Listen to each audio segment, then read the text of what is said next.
Global റിപ്പോർട്ടറിന്റെ വാക്കി ടോക്കിയിലേക്ക് സ്വാഗതം. Tariff തർക്കം ചൂടുപിടിച്ചിരിക്കുമ്പോൾ American vice president JD Vance ഇന്ത്യയിൽ 4 ദിവസത്തെ സന്ദർശനത്തിനായി എത്തിയിരിക്കുകയാണ്. അദ്ദേഹം പ്രധാനമന്ത്രി നരേന്ദ്രമോദിയുമായി കൂടിക്കാഴ്ച നടത്തിക്കഴിഞ്ഞു. ഈ ചർച്ച കൊണ്ട് നേട്ടമുണ്ടാക്കുന്നത് ആരാണ്? അമേരിക്കയാണോ അതോ ഇന്ത്യയാണോ? ചർച്ചയിലേക്ക് കിടക്കാം. ആദ്യം ശ്രീമതി പെട്രീഷ്യ ഉമാശങ്കറിലേക്ക്. നമസ്കാരം. താരിഫ് ചർച്ചകൾ എല്ലാ സ്ഥലത്തും കേട്ടുകൊണ്ടിരിക്കുമ്പോൾ അതിനിടയിലാണ് നമ്മുടെ വൈസ് പ്രസിഡന്റ് ഇന്ത്യയിലേക്കുള്ള സന്ദർശനം നടത്തുന്നത്. ഈ സന്ദർശനത്തിൽ ആർക്കാണ് ഇമ്പാക്റ്റ് ഉണ്ടാകുന്നത്, അല്ലെങ്കിൽ അതിന്റെ എഫക്റ്റ് ആർക്കാണ് ഉണ്ടാകുന്നത്? ഇന്ത്യക്കാണോ US-നാണോ എന്ന് നോക്കുമ്പോൾ രണ്ടു കൂട്ടർക്കും അതിൽ എന്തോ കാര്യമായിട്ട് കിട്ടാനുണ്ടെന്നുള്ളതാണ് എനിക്ക് തോന്നുന്നത്. ഇപ്പൊ വ്യാപാര ചർച്ചകളും താരിഫ് ഇളവും പ്രസിഡന്റ് ട്രംപിന്റെ അമേരിക്ക ഫസ്റ്റ് എന്നുള്ള ഒരു നയവും ഒക്കെ വരുമ്പോ ഇന്ത്യ ശ്രമിക്കുന്നത് എങ്ങനെയെങ്കിലും ഈ താരിഫ്, ഈ 26% താരിഫ് ഒന്ന് എങ്ങനെ ഒഴിവാക്കാൻ പറ്റുമോ എന്നുള്ളതാണ് ഇന്ത്യ സജീവമായി ചർച്ച ചെയ്തുകൊണ്ടിരിക്കുന്നത്. ഇതിനിടയിൽ വൈസ് പ്രസിഡന്റ് JDയുടെ ഒരു ഇതെന്ന് പറഞ്ഞാല് അവര് നേരത്തെ തന്നെ തുടങ്ങി വെച്ചിട്ടുള്ള ഒരു ചർച്ചയുണ്ട്. അതായത് കഴിഞ്ഞ വർഷം ഒക്ടോബറിൽ സ്റ്റാർട്ട് ചെയ്ത ഒരു ഉഭയകക്ഷി ചർച്ചയും ഇപ്പോ ഈ ലാസ്റ്റ് ഫെബ്രുവരിയിൽ അത് കണ്ടിന്യൂ ആയിട്ട് വന്ന ഒരു ചർച്ചയും ഉണ്ട്. 2030 ഒരു $190 ബില്യൺ നിന്ന് $500 ബില്യൺ വർദ്ധിപ്പിക്കാനുള്ള അത് ലക്ഷ്യമിട്ടിട്ടുള്ള ഒരു ഉഭയകക്ഷി ചർച്ചയാണ് നടന്നുകൊണ്ടിരിക്കുന്നത്. അതാണ് അവരുടെ ആദ്യത്തെ ഒരു മെയിൻ ടാർഗറ്റ് എന്ന് പറയുന്നത്. അതാണ് ഇതെങ്ങനെ ഈ വ്യാപാര കരാറിനെ വർദ്ധിപ്പിക്കാമെന്നുള്ളതാണ് ഈ സന്ദർശനത്തിന്റെ മുഖ്യമായിട്ടുള്ള ഒരു ലക്ഷ്യം എന്ന് പറയുന്നത്. താരിഫ് മെയിൻ കാരണമാണ്. പിന്നെ ഇവരുടെ ഈ വ്യാപാരം, ഈ ട്രേഡ് എങ്ങനെയാണ് വർദ്ധിപ്പിക്കാമെന്നുള്ളതാണ് രണ്ടാമത്തെ കാര്യം. പിന്നെ ഉള്ളതെന്ന് വെച്ച് കഴിഞ്ഞാൽ ഈ പ്രതിരോധ ഉപകരണങ്ങള്, ഇലക്ട്രിക് വാഹനങ്ങൾ, ഇവയുടെ കയറ്റുമതി ഇറക്കുമതികളിലുള്ള തീരുവ കുറയ്ക്കാൻ എങ്ങനെയാണ് ഇന്ത്യ അതിനെ കുറയ്ക്കാൻ പറ്റുമെന്നാണ് ഇന്ത്യ നോക്കിക്കൊണ്ടിരിക്കുന്നത്. ഏറ്റവും പ്രധാനമായിട്ട് ഇന്ത്യ നോക്കുന്നത്, ഇന്ത്യയുടെ കൺസേൺ എന്താണെന്ന് വെച്ച് കഴിഞ്ഞാൽ H1B വിസ. അത് എല്ലാ ജനങ്ങളുടെ ഇടയിലും, ഇന്ത്യക്കാരിലായാലും ഇന്ത്യയിൽ നിന്ന് ഇവിടെ വന്നിരിക്കുന്ന പ്രവാസികൾക്കായാലും എല്ലാവർക്കും ആശങ്കയുള്ള ഒരു കാര്യമാണ് H1B വിസ. ആ H1B വിസ, അതായത് 70% പേരും ഇന്ത്യക്കാരാണെന്നുള്ളതിൽ തന്നെയാണ് ഈ ആശങ്ക ഉളവായിരിക്കുന്നത്. അപ്പൊ H1B വിസയുടെ കാര്യത്തിൽ എന്ത് തീരുമാനം എടുക്കാമെന്നുള്ളതാണ് ഈ എടുക്കാൻ പറ്റുമെന്നുള്ള ഒരു ചർച്ചയും ഈ ഒരു വിസിറ്റിൽ ഉണ്ടാവുമെന്ന് നമുക്ക് ഊഹിക്കാൻ പറ്റും. പിന്നെ പ്രതിരോധത്തില് തന്ത്രപ്രധാനമായ US-ആയിട്ടുള്ള സൈനിക ഉപകരണങ്ങളുടെ നീക്കുപോക്കില് ഈ ഇരു രാജ്യങ്ങളും എങ്ങനെയാണ് അതിന്റെ കരാറുകൾ എങ്ങനെയായിരിക്കും, പ്രതിരോധം എങ്ങനെയായിരിക്കും, ഈ വിതരണം എങ്ങനെയായിരിക്കും, ഈ കാര്യങ്ങളിലെല്ലാം തന്നെയും ഒരു ചർച്ചയുണ്ടാകും. ഇതിനു വേണ്ടി കൂടെയാണ് ഇവർ പോയിരിക്കുന്നത്. പിന്നെ ഇപ്പോഴത്തെ ഒരു ക്രൈസിസ്, ചൈനയുമായിട്ടുള്ള ഒരു ക്രൈസിസ് നടക്കുന്നത് കാരണം എങ്ങനെ അത് സൈഡിലേക്ക് ആക്കിയെടുക്കാൻ പറ്റുമെന്നാണ് ഇന്ത്യ നോക്കുന്നത്. US-നെ സംബന്ധിച്ച് നോക്കുകയാണെന്നുണ്ടെങ്കിൽ ചൈനയുടെ ഒരു ക്രൈസിസ് നിലനിൽക്കുന്ന ഈ സമയത്ത് അത് ഇന്ത്യയെ കൊണ്ട് എങ്ങനെ ഇവർക്ക് അത് അഡ്വാൻറ്റേജ് ആക്കാമെന്നാണ് US നോക്കുന്നത്. ഇതൊക്കെയാണ് ഇപ്പോഴത്തെ ചർച്ച കൊണ്ട് ഞാൻ ഉദ്ദേശിക്കുന്നത്. ഈ കാര്യങ്ങളൊക്കെ ആയിരിക്കും വാൻസിന്റെ സന്ദർശനം കൊണ്ട് ഉളവാകുമെന്നാണ് എന്റെ ഒരു അഭിപ്രായത്തിൽ ഞാൻ വിചാരിക്കുന്നത്. ഇനി നിങ്ങളുടെ അഭിപ്രായം കൂടെ കേട്ടിട്ട് നമുക്ക് അടുത്തതിലേക്ക് പോകാമെന്ന് ഞാൻ വിചാരിക്കുന്നു. പറ്റീഷ, ഈ അമേരിക്കൻ വൈസ് പ്രസിഡന്റ് ഇന്ത്യ സന്ദർശനം ഇന്ത്യക്ക് ഒരു വലിയ മുതൽക്കൂട്ടാണെന്ന കാര്യത്തിൽ യാതൊരു സംശയവുമില്ല. കാരണം ഇവിടുത്തെ പ്രസിഡന്റും വൈസ് പ്രസിഡന്റും ഒക്കെ വളരെ മത്സരിച്ച് ഉക്രൈൻ്റെ പ്രസിഡന്റിനെയും മറ്റേ ബ്രിട്ടന്റെ പ്രധാനമന്ത്രിയും ഒക്കെ വിറപ്പിച്ച് അവരുടെ ഒരു വലിയൊരു ഷോ ആയിരുന്നു ഇവിടെ നടന്നുകൊണ്ടിരുന്നത്. അതിന് ശേഷം പ്രഖ്യാപിച്ച ട്രേഡ് താരിഫ് ലോകത്തെ മൊത്തം കലക്കി മറിച്ചു. അത് പ്രസിഡന്റ് വിചാരിച്ചതുപോലെ അത്ര പോസിറ്റീവായിട്ടാണോ അതിന്റെ റിസൾട്ട് കിട്ടിയേക്കണേ എന്ന് ചോദിച്ചാൽ ആണെന്ന് നമുക്ക് ഇപ്പോഴത്തെ കണ്ടീഷനിൽ പറയാൻ പറ്റുകയില്ല. വളരെ കലുഷിതമായ രീതിയിൽ ലോകത്തെ മാർക്കറ്റുകൾ എല്ലാം അത്യാവശ്യം നല്ല തകർച്ച നേരിട്ടിട്ടുണ്ട്.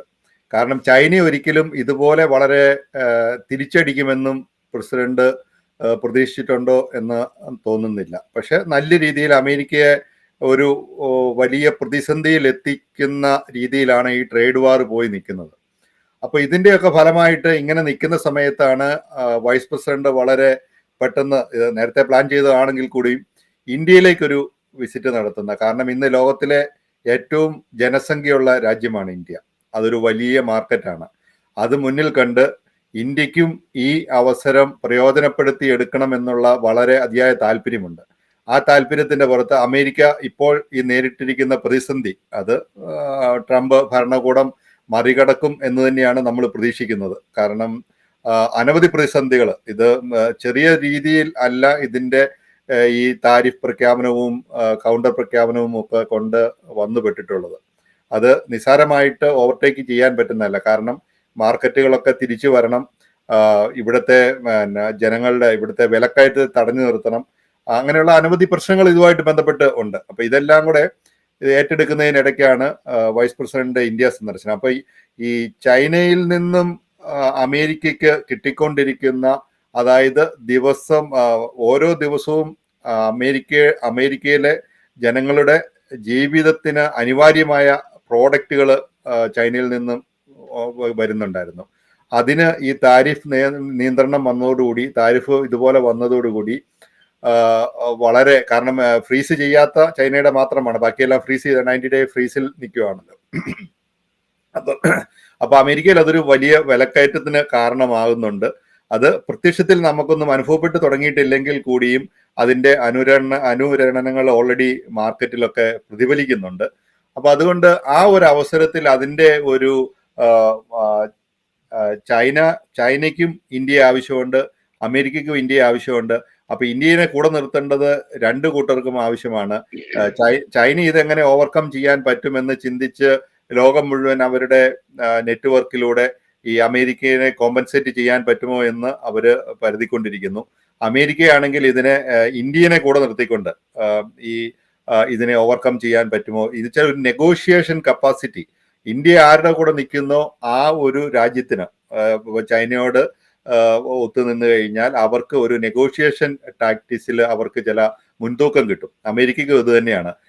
അമേരിക്ക ഉദ്ദേശിച്ച രീതിയിൽ അതിനുള്ള പ്രതിഫലം കിട്ടണമെങ്കിൽ, ഈ മാർക്കറ്റിൽ കൺട്രോൾ ചെയ്യണമെങ്കിൽ, അവരുദ്ദേശിക്കുന്ന താരിഫിലേക്ക് എത്തപ്പെടണമെങ്കിൽ ഇന്ത്യയെ വളരെ കൂടെ നിർത്തിയേ പറ്റുള്ളൂ.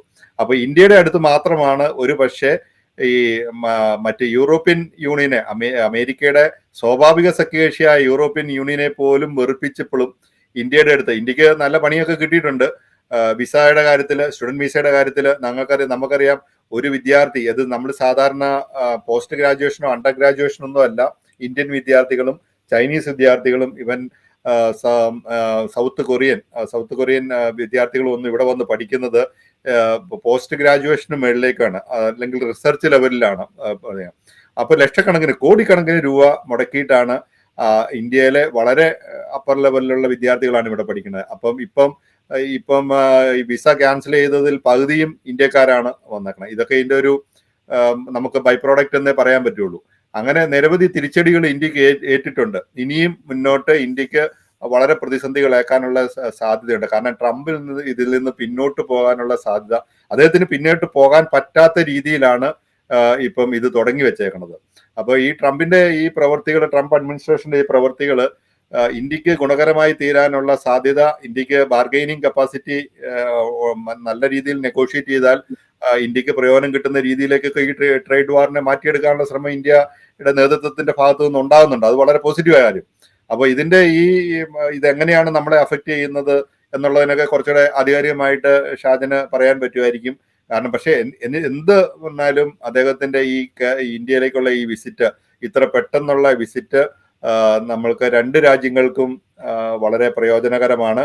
അത് പ്രയോജനകരം എന്നതിലുപരി വളരെ അത്യാവശ്യമാണ്. അതാണ് ഇപ്പോൾ എനിക്ക് പറയാനുള്ളത്.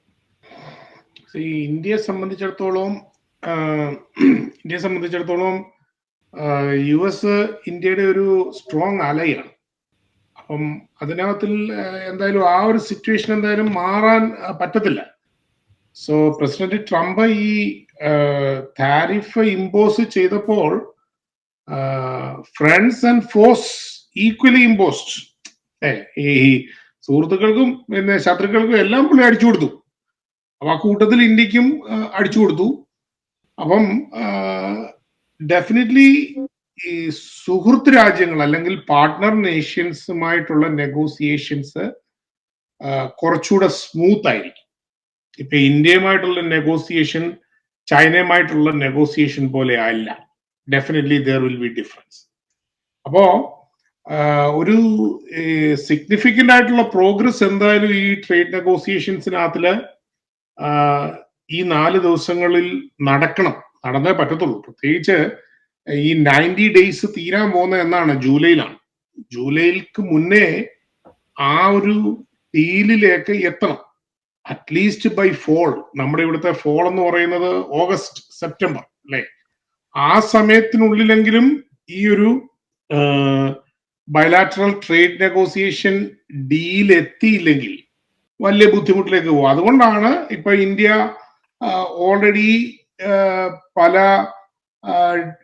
പിന്നെ കമ്മോഡിറ്റീസിനുള്ള ഇമ്പോർട്ട് ഡ്യൂട്ടീസ് കട്ട് ചെയ്തിട്ടുണ്ട്. ഫോർ എക്സാമ്പിൾ ഇപ്പൊ ഡിഫൻസ് എക്യുപ്മെന്റ്സിനൊക്കെയുള്ള ഇമ്പോർട്ട് ഡ്യൂട്ടി അവർ കുറച്ചിട്ടുണ്ട്. പിന്നെ വേറെ ഒരു പ്രോബ്ലം ഉള്ളത്, ഇന്ത്യയിൽ ഓൾറെഡി കർഷകരുടെ ഒരു സമരം നടക്കുക. അവര് ഇതിന് ഭയങ്കര എഗൻസ്റ്റ് ആണ്. അതായത് അവരുടെ ഭയം എന്ന് പറയുന്നത്, ഓൾറെഡി അവിടെ കർഷകർക്ക് ബുദ്ധിമുട്ടുണ്ട്. കർഷകർ അവിടെ ഓൾറെഡി സ്ട്രൈക്കിലാണ്. ഗവൺമെന്റ് ഓഫ് ഇന്ത്യ കർഷകരെ ടേക്ക് കെയർ ചെയ്യുന്നില്ല എന്നുള്ള ഒരു ഇതിൽ നമുക്കറിയാം. കഴിഞ്ഞ 1-2 വർഷങ്ങളായിട്ട് അവിടെ ഈ കർഷക സമരം നടന്നുകൊണ്ടിരിക്കുകയാണ്. അപ്പം ഒരു ഈ 26% നിന്ന് ഒരു 10% ബേസ് ലൈൻ എന്നുള്ള ഡീലിലേക്ക് എത്തുക എന്നുള്ളത് ഇന്ത്യയെ സംബന്ധിച്ച് വളരെ പ്രധാനപ്പെട്ട ഒരു കാര്യമാണ്. പിന്നെ ജിൻസ് പറഞ്ഞ ചൈനയുടെ കാര്യം, ഈ ചൈനയെ സംബന്ധിച്ചിടത്തോളം പേടിപ്പിക്കാൻ പറ്റിയ ഒരാളല്ല പ്രസിഡന്റ് ട്രംപ്.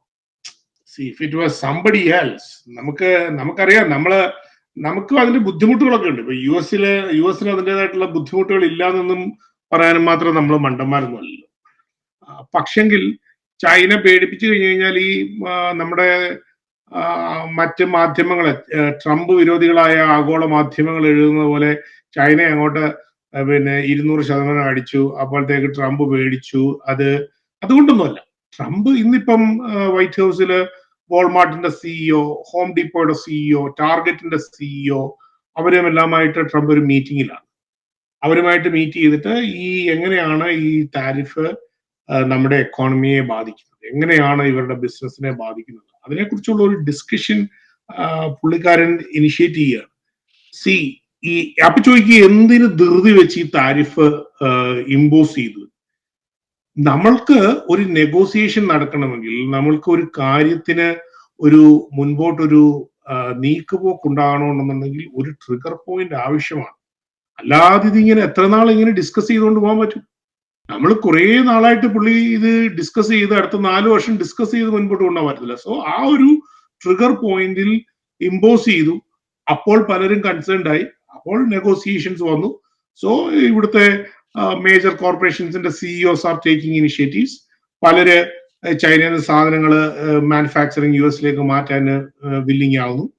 അതേസമയം തന്നെ പുള്ളി വളരെ ബാലൻസ്ഡ് ആയിട്ട് നമുക്ക് ആവശ്യമുള്ള ഇലക്ട്രോണിക് എക്യുപ്മെന്റ്സിന്റെ ഡ്യൂട്ടി അത് കുറയ്ക്കുന്നു. So it's A mix of lot of things. ഈ ഓൾ ഓഫ് എ സഡൻ എല്ലാവരും ഇതിന്റെ എക്സ്പേർട്സ് ആയിട്ട് മാറുക. നമ്മളാരും ഇതിന്റെ എക്സ്പേർട്സ് ഒന്നും അല്ലല്ലോ. നമ്മള് പല കാര്യങ്ങള് വിശകലനം ചെയ്യുന്ന സമയത്ത്, അല്ലെങ്കിൽ നമ്മൾ പല ചാനലുകളിൽ നമ്മൾ കാര്യങ്ങൾക്ക് പറയുമ്പോൾ നമ്മൾക്ക് ആധികാരികമായിട്ട് പറയാനായിട്ട് V depend and rely on materials അല്ലെ. നമുക്ക് വൈറ്റ് ഹൗസിന്റെ മെറ്റീരിയൽസ് കിട്ടാറുണ്ട്, കൺഗ്രഷണൽ മെറ്റീരിയൽസ് കിട്ടാറുണ്ട്, പ്രസിഡന്റിന്റെ ബ്രീഫിങ്ങിന്റെ മെറ്റീരിയൽസ് കിട്ടാറുണ്ട്, അതുപോലെ തന്നെ സെനറ്റ് ഹിയറിംഗിന്റെ materials we also rely on materials and resources. അതുപോലെ തന്നെ ലൈവായിട്ടുള്ള പ്രസ് ബ്രീഫിംഗ് നമ്മൾ വാച്ച് ചെയ്യാറുണ്ട്. അപ്പൊ അങ്ങനെയാണ്.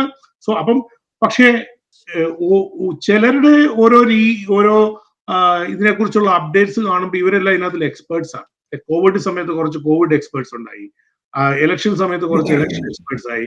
ഇപ്പൊ ആ ആളുകൾ തന്നെ ഇപ്പൊ ട്രേഡ് എക്സ്പേർട്സും താരിഫ് എക്സ്പേർട്സുമായിട്ട് മാറുന്നത്. അപ്പൊ ഓരോ സമയത്ത് ഇവരിങ്ങനെ ഓരോ എക്സ്പേർട്സ് ആയിട്ട് മാറുകയാണ്.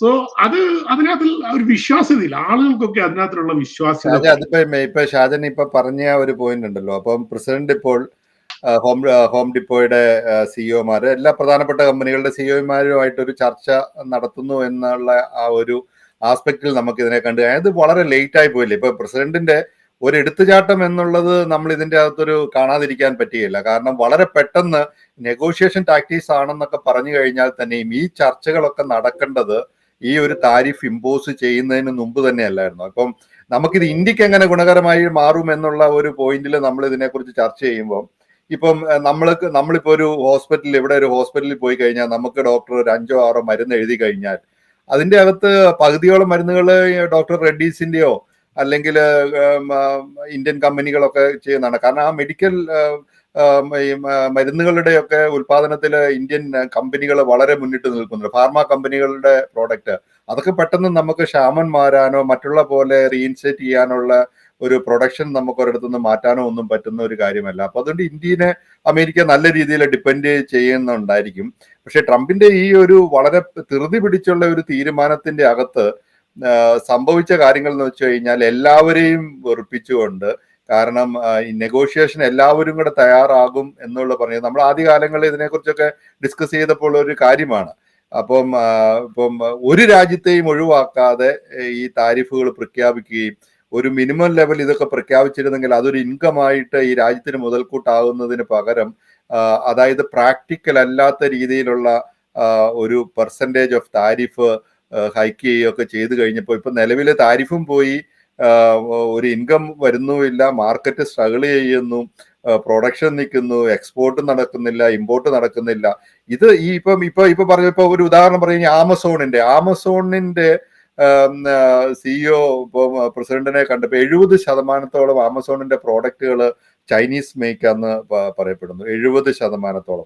അപ്പൊ ഈ ആമസോൺ എന്ന് പറയുന്ന കമ്പനിക്ക്, ഒരു അമേരിക്കൻ കമ്പനിക്ക് ഉണ്ടാകുന്ന ലോസിന്റെ വ്യാപ്തി എത്രയാണെന്ന് ഷാജനൊന്ന് ചിന്തിച്ച് നോക്കിക്കേ. അതെന്തുകൊണ്ട് സംഭവിച്ചു? അതിനി എത്ര കാലം കൊണ്ട്, ഇപ്പൊ 1 മാസം 2 മാസം കഴിയുമ്പോൾ ഈ ആമസോണിന്റെ ഈ ലോസ് എങ്ങനെയാണ് അമേരിക്കക്ക് കവർ ചെയ്യാൻ പറ്റുന്നത്? സ്വാഭാവികമായിട്ടും ഈ ഒരു പ്രൊഡക്ഷൻ ചൈനയെ അമേരിക്ക ടാർഗറ്റ് ചെയ്തിട്ടുണ്ടെങ്കിൽ അത് ഇന്ത്യയിലേക്കൊക്കെ കുറച്ച് മാറാനുള്ള സാധ്യതയുണ്ട്. കുറച്ചല്ല ജിൻസ്മാൻ, അത് നല്ലപോലെ തന്നെ മാറാനുള്ള സാധ്യതയുണ്ട്. കാരണം ചൈനയ്ക്ക് പകരം ആര് എന്നുള്ള ഒരു ചോദ്യത്തിന് ഇന്ത്യ എന്ന് മാത്രമാണ് ഉത്തരം.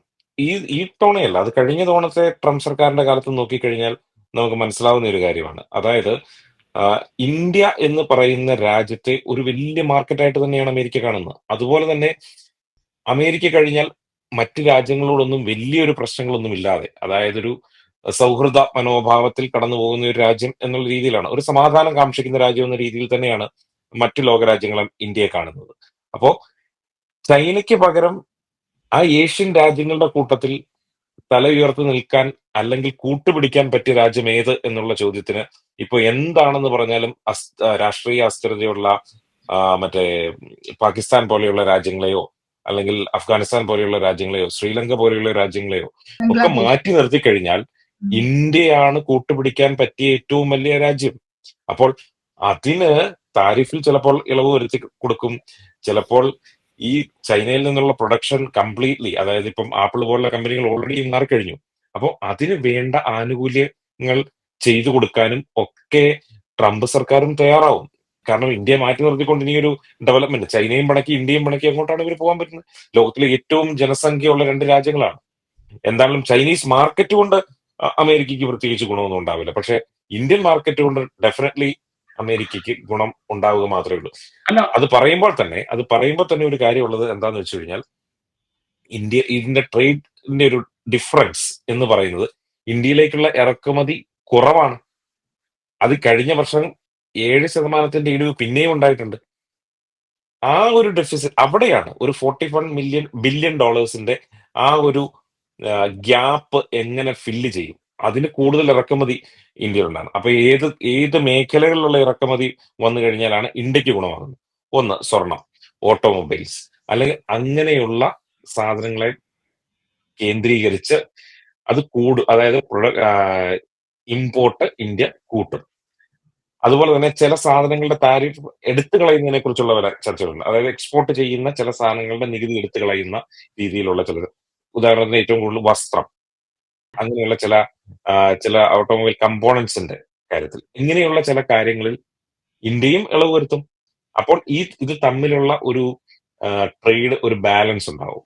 അതുകൊണ്ട് കൂടുതലും ഗുണം ചെയ്യുന്നത് അമേരിക്കയ്ക്കാണോ ഇന്ത്യക്കാണോ എന്ന് ചോദിച്ചു കഴിഞ്ഞാൽ രണ്ട് രാജ്യങ്ങളും ബെനിഫിറ്റ് ഉണ്ടാവും. അതുപോലെ തന്നെ ഇൻവെസ്റ്റ്മെന്റ്സ് കൂടുതൽ ചൈനയിൽ നിന്ന് മാറി ഇന്ത്യയിലേക്ക് വന്നാൽ അത് ഡെഫിനറ്റ്ലി അവിടെ ഒരു ജോബ് ഓപ്പർച്യൂണിറ്റീസ് ആൾക്കാർക്ക് ഉണ്ടാവുകയാണ്.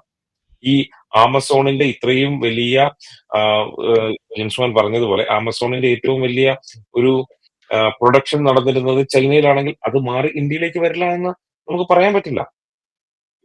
ഏത് ഒരു കഴിഞ്ഞ ഒരു എന്താ പറയുന്നത് ഒരു 20 അല്ലെങ്കിൽ 25 വർഷത്തെ ഒരു ചരിത്രം ഇങ്ങോട്ട് ബാക്കിലേക്ക് നോക്കിയാൽ ഒരുപാട് ബാക്കിലേക്ക് ഒന്നും പോകണ്ട. അപ്പൊ ഇത്രയും നോക്കി കഴിഞ്ഞു കഴിഞ്ഞാൽ തന്നെ ചൈന എപ്പോഴും ഇത് ചീപ്പായിട്ട് ഈ കാര്യങ്ങൾ, ഈ പ്രൊഡക്ഷൻ നടത്താൻ വേണ്ടിയിട്ട് ഹെൽപ്പ് ചെയ്യുന്ന ഒരു രാജ്യമായിട്ട് പാശ്ചാത്യ രാജ്യങ്ങൾ കണ്ടിട്ടുണ്ട്. അതിന്റെ അകത്ത് യാതൊരു സംശയവുമില്ല. പക്ഷേ ഇപ്പോഴത്തെ ഒരു ഘട്ടത്തിൽ അതൊരു സൂപ്പർ പവറായി ഒറ്റയ്ക്കൊരു എക്കണോമിയായി ഇമേർജ് ചെയ്ത് വരുമ്പോൾ അത് ലോകത്തിന് ഏത് തരത്തിലുള്ള, അതായത് ഡോളറിന്റെ മൂല്യത്തെ ഇടിച്ചുകൊണ്ട് അത് ഒരു വലിയ ഒരു സാമ്പത്തിക ശക്തിയായി വളർന്നു വരുമ്പോൾ അമേരിക്കയ്ക്ക് സ്വാഭാവികമായിട്ടും ഒരു ഭീഷണി ഉണ്ടാവും. അത് ഇപ്പോഴെന്നല്ല, അനധിവിദൂരതയിൽ അത് സംഭവിക്കുമെന്ന് മുൻകൂട്ടി കണ്ടു തന്നെയാണ് ട്രംപ് എന്ന ബിസിനസ്മാൻ അവിടെ നിന്ന് ഇത് ഇന്ത്യയിലേക്ക് ഷിഫ്റ്റ് ചെയ്യാൻ വേണ്ടിയിട്ടാണ് ശ്രമിക്കുന്നതെങ്കിലോ. ട്രംപിനെ നമ്മൾ അങ്ങനെ ഒരു ചെറിയൊരു കാര്യം, ട്രംപിനെ നമ്മൾ അങ്ങനെ അണ്ടർ എസ്റ്റിമേറ്റ് ചെയ്യേണ്ട കാര്യമില്ല. ഒരു സൂത്രശാലിയായ ബിസിനസ്സുകാരൻ കൂടിയാണ്. അമേരിക്കൻ പ്രസിഡന്റ് എന്നുള്ള നിലയിൽ അദ്ദേഹം വരുന്നതിന് മുമ്പ് ബിസിനസ്സിൽ അദ്ദേഹം അഗ്രഗണ്യനാണെന്ന് തെളിയിച്ചതാണ്. ഞാൻ പറയാൻ വന്നത് ഇപ്പോ ചൈനയുടെ കാര്യം നമ്മൾ പറയുമ്പോൾ ചൈനയില് ഇപ്പോ സാധനങ്ങൾ അവിടെ മേക്ക് ചെയ്ത് ചൈനയുടെ ഗുഡ്സ് പല രാജ്യങ്ങളിലേക്ക് കയറ്റുമതി ചെയ്യുന്നു. യൂറോപ്പിലേക്കായാലും അമേരിക്കയിലേക്കായാലും ഇന്ത്യയിലേക്കായാലും എല്ലാവരും അതിനെ നമ്മൾ ഡിപ്പെൻഡ് ചെയ്യുന്നു എന്ന് പറഞ്ഞു. ഇപ്പൊ ആസാദ് പറഞ്ഞു അതിനെക്കുറിച്ച്. അതിനെയാണ് മാറ്റിയിട്ട് യു എസിന്റെ മാർക്കറ്റ് ചൈനയുടെ ഗുഡ്സിന് വേണ്ടി തുറന്നു കൊടുത്ത ഒരു സമയം ഉണ്ടായിരുന്നു. അവര് വന്നിട്ട് ഗ്ലോബലൈസേഷൻ കാരണമായിട്ടും അവരും കൂടെ ഇതിലേക്ക് വരണമെന്നുള്ള കാരണങ്ങൾ കൊണ്ടൊക്കെ ആയിരുന്നു അത് തുറന്നു കൊടുത്തത്. പക്ഷെ അവരതിനെ വേറൊരു തലത്തിലേക്ക് അവർ വളർന്നു എന്ന് മനസ്സിലാക്കിയപ്പോഴാണ് അവിടെ ഒരു കൺട്രോളിന് വേണ്ടിയിട്ട് യു എസ് അത് സ്റ്റാർട്ട് ചെയ്തത്. അവിടെയാണ് അവർ പിടുത്തം പിടിച്ചത്. ഇപ്പോ ആസാദ് പറഞ്ഞതുപോലെ ആ ബിസിനസ്മാന്റെ ബുദ്ധിയായിരുന്നു അത് അവിടെ ഒരു കഴുത്തിന് പിടിക്കുന്നത് പോലെ ഒരു പിടുത്തം പിടിച്ചിട്ട് ഇപ്പൊ അവർ ഉദ്ദേശിക്കുന്നത് എന്താന്ന് വെച്ച് കഴിഞ്ഞാല് ചൈന, ആസാദ് പറഞ്ഞ സെയിം കാര്യം തന്നെയാണ് എനിക്കും പറയാനുള്ളത്. ഒരിക്കലും യു എസിന്റെ പ്രോഡക്റ്റുകൾ ഒന്നും തന്നെ ചൈനയ്ക്ക് ആവശ്യമില്ല, ചൈനയുടെ ജനങ്ങൾക്കോ ചൈനയുടെ മാർക്കറ്റിനോ അവർക്ക് ആവശ്യമില്ല. പക്ഷെ ഇന്ത്യയെ സംബന്ധിച്ചിടത്തോളം യു എസിന്റെ പ്രോഡക്റ്റുകൾ പോലും അവിടെ വിറ്റഴിക്കാൻ പറ്റുന്ന ഒരു മാർക്കറ്റാണ്. അതാണ് ഇപ്പൊ അവർ ഉദ്ദേശിക്കുന്നത്. അതായത് യു എസിന്റെ പ്രോഡക്റ്റ് ഗുഡ്സ് ഇന്ത്യയുടെ മാർക്കറ്റിലേക്ക് തുറന്നു കൊടുക്കുക എന്നുള്ളതും ഒരു ഗിവ് ആൻഡ് ടേക്ക് പോളിസി പോലെ അവർ അത് ആലോചിക്കുന്നുണ്ട് നമ്മുടെ യു എസ് അഡ്മിനിസ്ട്രേഷൻ. രണ്ടാമത് ചൈനയുടെ സാധനങ്ങളോ അല്ലെങ്കിൽ ചൈനയിൽ ഉൽപ്പാദിപ്പിക്കുന്ന സാധനങ്ങൾക്കോ ഒരു റിലയബിലിറ്റി അല്ലെങ്കിൽ ഒരു വിശ്വാസ്യത കുറവുണ്ട് ലോകത്ത് എവിടെ ശ്രദ്ധിച്ചാലും. അത് ചൈനയുടെ കാര്യത്തിൽ കുറച്ച് എന്താ പറയാ പിന്നോക്കം പോകുന്ന ഒരു അവസ്ഥ ഇന്ന് ലോകത്തിന്റെ പല ഭാഗങ്ങളിൽ യൂറോപ്പിലായാലും യു എസിലായാലും അതിനൊരു വിശ്വാസ്യത കുറവുണ്ട്. വിലക്കുറവിൽ വാങ്ങാമെങ്കിലും ഒരു വിശ്വാസ്യത കുറവുണ്ട്. അതിപ്പോ നമ്മൾ കോവിഡിന്റെ സമയത്തൊക്കെ കണ്ടതാണ്. സാധനങ്ങൾ വാങ്ങിയിട്ട് തിരിച്ച് അയച്ച സംഭവങ്ങളൊക്കെ ഉണ്ടായിട്ടുണ്ട്. ഈ സാധനങ്ങൾ അവർ കയറ്റി അയച്ചിട്ട് കെട്ടുകണക്കിന് ഷിപ്പ് കണക്കിന് കൺസൈൻമെന്റ്സ് ഒക്കെ തിരിച്ചയച്ച സംഭവങ്ങൾ ഉണ്ടായിട്ടുണ്ട്. അത് വിശ്വാസ്യത കുറവിന്റെയാണ്. കാരണം അത് നമുക്ക് വിശ്വസിക്കാമോ എന്നുള്ള ഭയം കൊണ്ട്. പിന്നെ ഒന്ന് ഇപ്പൊ അവർ റീസെന്റ് ആയിട്ട് അവരുടെ മീഡിയം വഴി, അതായത് ടിക്ടോക്ക് പോലെയുള്ള മീഡിയം വഴി അവർ ഒത്തിരി അധികം അഡ്വർടൈസ്മെന്റ് കൊടുക്കുന്നുണ്ട്. ഞങ്ങൾ ഇത്ര രൂപയ്ക്കാണ് ഞങ്ങൾ ഇത് ഉണ്ടാക്കുന്നത്, ഞങ്ങൾക്ക് ഡയറക്റ്റ് ആയിട്ട് നിങ്ങൾ ഞങ്ങളുടെ അടുത്ത് നിന്ന് വാങ്ങും, നിങ്ങൾ എന്തിനാണ് നിങ്ങളുടെ ഒരു കമ്പനിയുടെ ലോഗോയ്ക്കും വേണ്ടി മാത്രമായിട്ട് ഇത്ര അധികം കാശ് മുടക്കുന്നതെന്നൊക്കെ പറഞ്ഞുകൊണ്ടുള്ള ഒരു സ്ട്രാറ്റജിയൊക്കെ അവർ സ്റ്റാർട്ട് ചെയ്തിട്ടുണ്ട്. അതൊക്കെ നമ്മൾ എങ്ങനെ ഓവർകം ചെയ്യുമെന്നുള്ളതാണ് ഇനിയത്തെ ഇത് നോക്കേണ്ടത്. ഇന്ത്യ പോലുള്ള രാജ്യങ്ങളെ ഓൾറെഡി ചൈന സമീപിച്ചു കഴിഞ്ഞു. അതായത് ഇപ്പോൾ ഈ താരിഫ് ത്രെട്ട് ചൈനയ്ക്കാണ് ഉള്ളത്. ഇപ്പം ചെറു രാജ്യങ്ങളെയും അതുപോലെ തന്നെ ഇന്ത്യ ഉൾപ്പെടുന്ന ഏഷ്യൻ രാജ്യങ്ങളെയും ഒരുമിച്ച് നിർത്തുക, അല്ലെങ്കിൽ അവരോടൊരു എന്താ പറയുന്ന ഒരു സൗഹാർദ്ദപരമായ സമീപനം സ്വീകരിക്കുക എന്നുള്ള നിലപാടിലേക്ക് ചൈന വന്നു കഴിഞ്ഞു. ഇപ്പോൾ ചൈന കഴിഞ്ഞ കുറെ നാളുകളായിട്ട് കൂടുതൽ സ്റ്റീല് അതായത് ഇന്ത്യയിലേക്ക് എക്സ്പോർട്ട് ചെയ്യുന്നുണ്ടായിരുന്നു, അതായത് ഇന്ത്യ ഇമ്പോർട്ട് ചെയ്യുന്നുണ്ടായിരുന്നു. കഴിഞ്ഞ ദിവസം സ്റ്റീലിനുള്ള തീരുവ ഇന്ത്യ കൂട്ടി. ഇന്ത്യയും ഈ സാധനം അപകടം മണക്കുന്നുണ്ട്. കാരണം എന്താണേലും വിശ്വസിക്കാൻ പറ്റുന്ന ഒരു പങ്കാളിയായിട്ട് ചൈനയെ ഇന്ത്യ കാണുമെന്ന് എനിക്ക് തോന്നുന്നില്ല. അതേസമയം ആ ഒരു പങ്കാളിത്തം യുഎസിന് കൊടുക്കാൻ ഇന്ത്യ തയ്യാറാണ്. ചൈനയിൽ നിന്ന് വാങ്ങുന്ന ഒരു പ്രതിരോധ ഉപകരണം നമ്മൾക്ക് വിശ്വാസമാണ്. സോറി, ഞാൻ പറഞ്ഞത് അമേരിക്കയിൽ നിന്ന് വാങ്ങുന്ന ഒരു പ്രതിരോധ ഉൽപ്പന്നത്തെ നമുക്ക് വിശ്വാസമാണ്. അതേസമയം ചൈനയിൽ നിന്ന് നമ്മൾ പോയിട്ടൊരു റോക്കറ്റോ അല്ലെങ്കിൽ ഒരു റോക്കറ്റ് ലോഞ്ചറോ മേടിക്കും? ഇല്ല, ഒരിക്കലും അങ്ങനെ ഒരു പ്രതിരോധ കരാറിൽ ഇന്ത്യ ഒപ്പിടുമെന്ന് എനിക്ക് തോന്നുന്നില്ല. കാരണം പ്രത്യേകിച്ച് നമ്മുടെ അയൽവക്കത്ത് നിൽക്കുന്ന നമ്മളുടെ ഒപ്പം തന്നെ ഉള്ള രാജ്യങ്ങളിൽ ഒന്നാണ് ചൈന. എപ്പോഴും പ്രശ്നങ്ങൾ ഉണ്ടാകുമ്പോൾ അവരിൽ നിന്നൊരു ഉപകരണം മേടിക്കുന്നതിലും നമ്മൾക്ക് വിശ്വാസ്യത നമ്മൾക്കൊപ്പം നിൽക്കുന്ന രാജ്യം ആര്? അമേരിക്ക തന്നെയായിരിക്കും. അതിനകത്ത് യാതൊരു സംശയവുമില്ല. അപ്പോൾ അതുകൊണ്ട് തന്നെ അമേരിക്കയ്ക്ക് വേണ്ടി കുറച്ചുകൂടെ മാർക്കറ്റിന്റെ വാതിലുകൾ തുറന്നിട്ട് കൊടുത്താൽ പോലും ചൈനയ്ക്ക് വേണ്ടി ഇന്ത്യ തുറന്നിട്ട് കൊടുക്കത്തില്ല എന്നുള്ളതാണ് എന്റെ ഒരു വിശ്വാസം. അല്ല, അത് വളരെ കറക്റ്റാണ് ആസാദ് പറഞ്ഞത്. കാരണം ഇന്ത്യയെ സംബന്ധിച്ചിടത്തോളം ചൈന ഒരു ത്രെട്ടാണ്, കാര്യത്തിൽ ഒരു സംശയവും വേണ്ട. എല്ലാ നിലയിലും ജിയോഗ്രഫിക്കലിയും ചൈന ഒരു ത്രെട്ടാണ്, ട്രേഡ് വൈസും ചൈന ഒരു ത്രെട്ടാണ്. അപ്പൊ ഇന്ത്യയെ സംബന്ധിച്ചിടത്തോളം ഇന്ത്യയുടെ ഒരു പ്രഖ്യാപിത ത്രെട്ടാണ് ചൈന, ഒരു സംശയവും വേണ്ട കാര്യത്തിൽ.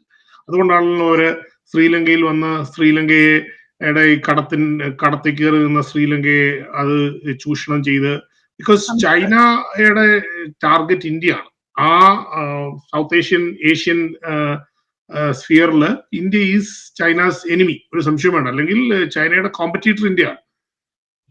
അതേസമയം തന്നെ അമേരിക്കയ്ക്കും ചൈന ഒരു ത്രെട്ടാണ്.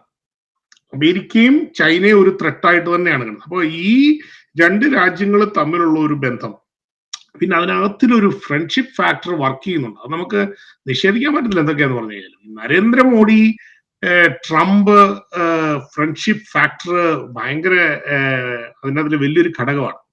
ഇപ്പോ ഈ JD വാൻസുമായിട്ടും മോഡി ഒരു ഭയങ്കര ആസാദനെയാണെന്ന് പറഞ്ഞത് അല്ലെ, മുമ്പേ പറഞ്ഞ പോലെ അവര് തമ്മിലൊരു ഫ്രണ്ട്ഷിപ്പ് ഡെവലപ്പ് ചെയ്യുന്നുണ്ട്. അപ്പം മോഡി അല്ലെങ്കിൽ BJPയുടെ ലീഡർഷിപ്പ് കാണുന്നത് അടുത്ത ഒരു 4 വർഷം കഴിയുമ്പോൾ JD വാൻസിനെ അവർ പ്രസിഡന്റ് ആയിട്ട് ഒരുപക്ഷെ അവര് എക്സ്പെക്ട് ചെയ്യുന്നുണ്ട്. മനസ്സിലായി? അപ്പൊ ആ നിലയിലെല്ലാം ഈ ഒരു വിസിറ്റിന് JDയുമായിട്ടുള്ള ഈ ഒരു റിലേഷൻഷിപ്പിനൊക്കെ ഇപ്പം നരേന്ദ്രമോദി ആണെങ്കിലും BJPയുടെ സെക്കൻഡ് ലൈൻ ലീഡർഷിപ്പ് ഒക്കെ ആണെങ്കിലും അവരെ സംബന്ധിച്ചിടത്തോളം അവര് അതിന് വളരെ പ്രാധാന്യം കൊടുക്കുന്നുണ്ട്. So that is one thing. പിന്നെ ഇപ്പൊ ആസാദ് പറഞ്ഞ ഈ ചൈനീസ് പ്രോഡക്ട്സിന്റെ കാര്യം, ഞാനൊരു ചെറിയ ഉദാഹരണം പറയാം. നമുക്ക് നാട്ടിലെ ഈ ബിസിനസ് ഉള്ളത് കൊണ്ട് നമ്മുടെ സ്ഥാപനങ്ങളിൽ ചൈനീസ് പ്രോഡക്റ്റുകൾ ചിലത് വിൽക്കാൻ പറ്റില്ല. വിറ്റ് കഴിഞ്ഞാൽ ഡ്രഗ്സ് കൺട്രോൾ കയറി വന്ന് റെയ്ഡ് ചെയ്ത് വന്ന് ചൈനീസ് പ്രോഡക്റ്റ്, പ്രത്യേകിച്ച് കോസ്മെറ്റിക് പ്രോഡക്ട്സ്, നമ്മളെ ചൈനീസ് പ്രോഡക്റ്റ് സെല്ല് ചെയ്ത് കഴിഞ്ഞു കഴിഞ്ഞാൽ ഡ്രഗുകാർ വന്ന് എടുത്തോളൂ, ഒരു സംശയം വേണ്ട. സോ ക്വാളിറ്റിയുടെ കാര്യത്തിൽ ഇപ്പം ഈ ചീപ്പ് ലേബർ, ചൈന ചീപ്പ് ലേബർ ആണല്ലോ ചൈനയുടെ ഒരു ഏറ്റവും വലിയത്. അപ്പം ക്വാളിറ്റിയുടെ കാര്യത്തിൽ ഒരു കോംപ്രമൈസും ഇല്ല. നമ്മള് ഏതൊരു സാധനം, ഇപ്പൊ ഉദാഹരണത്തിന് നമ്മൾ ചെറിയൊരു ഈ ഹൗസ്, നമ്മളെ കിച്ചൺ യൂട്ടൻസിൽസ് വാങ്ങിക്കുന്ന ഉടനെ ചൈനയുടെയും വിയറ്റ്നാമിന്റെയും പ്രോഡക്റ്റ് ഉണ്ടെന്നുണ്ടെങ്കിൽ നമ്മൾ വിയറ്റ്നാമിന്റെ പ്രോഡക്റ്റ് എടുക്കുന്നു. ചൈനയുടെയും ഇന്ത്യയുടെയും പ്രോഡക്റ്റ് ഉണ്ടെന്നുണ്ടെങ്കിൽ നമ്മൾ ഇന്ത്യയുടെ പ്രോഡക്റ്റ് എടുക്കുന്നുള്ളൂ. വേറെ ഏത് രാജ്യത്തിന്റെ പ്രോഡക്റ്റ് അവൈലബിൾ അല്ലെങ്കിൽ മാത്രമേ നമ്മൾ ചൈനയുടെ സാധനം എടുക്കുന്നുള്ളൂ. അങ്ങനെ ഒരു ഫീലിംഗ് കഴിഞ്ഞ കുറെ നാളുകളായിട്ട് ഗ്ലോബൽ മാർക്കറ്റിലുണ്ട്. ചൈനീസ് പ്രോഡക്ട്സ്, ചൈനീസ് ആണോ വേണ്ട, ചൈനീസ് പ്രോഡക്ട്സ് വേണ്ട. ഈ കൊറിയൻ കോസ്മെറ്റിക്സ് വിൽക്കുന്ന കമ്പനിക്കാരുടെ അവിടെ ചൈന സാധനം ഒന്നും അവർ വിൽക്കൂല. അപ്പം ഡെഫിനറ്റ്ലി ഇന്ത്യക്ക് ഒരു അപ്പർ ഹാൻഡ് ഉണ്ട്. പക്ഷേ ഇന്ത്യയിലെ സർക്കാരിന് എത്രമാത്രം അക്കാര്യത്തിൽ ഒരു എങ്ങനെ അത് യൂട്ടിലൈസ് ചെയ്യാൻ പറ്റും.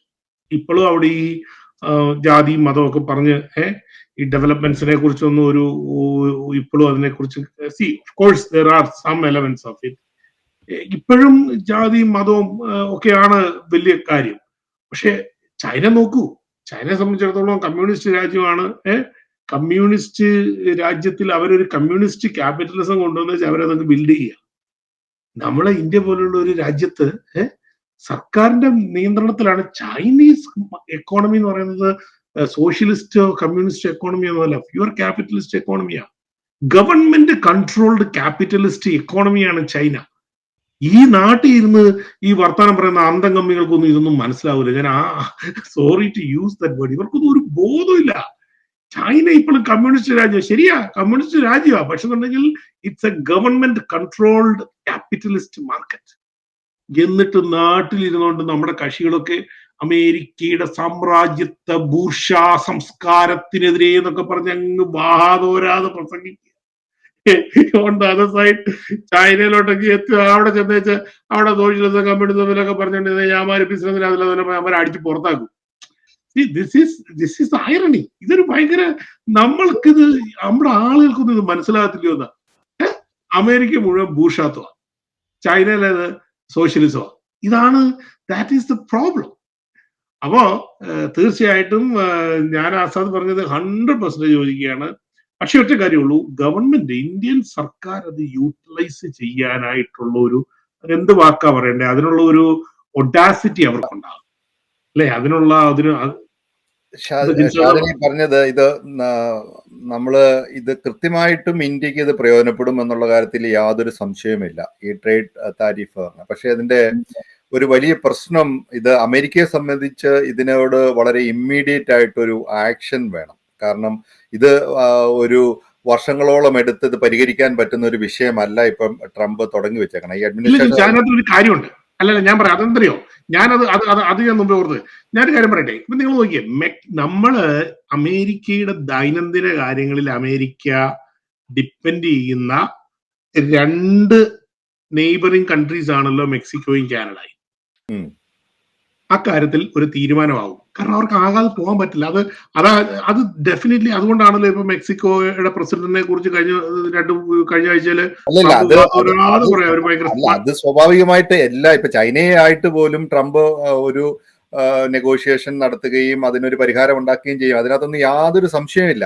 പക്ഷെ നമ്മൾ പറയുന്നത്, ഇപ്പൊ നമുക്ക് ഈ ഒരു ട്രേഡ് വാറിൽ ഇന്ത്യക്ക് എന്ത് ബെനിഫിറ്റ് ഉണ്ടാവും എന്ന് പറയുമ്പോൾ, ചൈനയിൽ നിന്ന് നമ്മൾ ഇത് പറിച്ചു നട്ടാൽ തന്നെയും ഈ ചൈനീസ് പ്രോഡക്റ്റുകളുടെ ക്വാളിറ്റി, അല്ലെങ്കിൽ അങ്ങനെ ഒരു പ്രോഡക്റ്റ് ബിൽഡ് ചെയ്തെടുക്കാനായിട്ടുള്ള സമയം, അതിനുള്ള വർക്ക് ഫോഴ്സിനെ ട്രെയിൻ ചെയ്ത് ആ ക്വാളിറ്റി ഉള്ള പ്രോഡക്റ്റ് ഉണ്ടാക്കാൻ ഇന്ത്യക്ക് വളരെ പെട്ടെന്നൊന്നും സാധിക്കുമെന്ന് നമുക്ക് പറയാൻ പറ്റില്ല. അത് ഒരു രാജ്യത്തിന് സാധിക്കില്ല. അതിന് വളരെ സമയമെടുക്കുന്നതാണ്. ആ ഒരു സമയം എടുക്കുന്നോടം വരെയും അമേരിക്കക്ക് ചൈനയെ ആശ്രയിച്ചു തന്നെ പറ്റുള്ളൂ. ആ ആശ്രയത്വം നീണ്ടുപോയാലും കുഴപ്പമില്ല. കാരണം ആ ഗവൺമെന്റും അവരുടെ രാജ്യത്തിന് ഗുണകരമാകുന്ന കാര്യങ്ങളെ എങ്ങനെ മുന്നോട്ട് നയിക്കാമെന്നുള്ളതിനെ കുറിച്ച് ചിന്തിക്കണമല്ലോ. അപ്പൊ നമ്മൾ പറഞ്ഞു വന്ന കാര്യത്തില് ഈ ഒരു എടുത്തുചാട്ടം വളരെ പെട്ടെന്നായി പോയില്ല എന്നുള്ളൊരു ചോദ്യം ഡെഫിനറ്റ് ആയിട്ടും അത് ഇന്ത്യക്ക് ഗുണകരമായി മാറാനുള്ള സാധ്യതയുണ്ട്.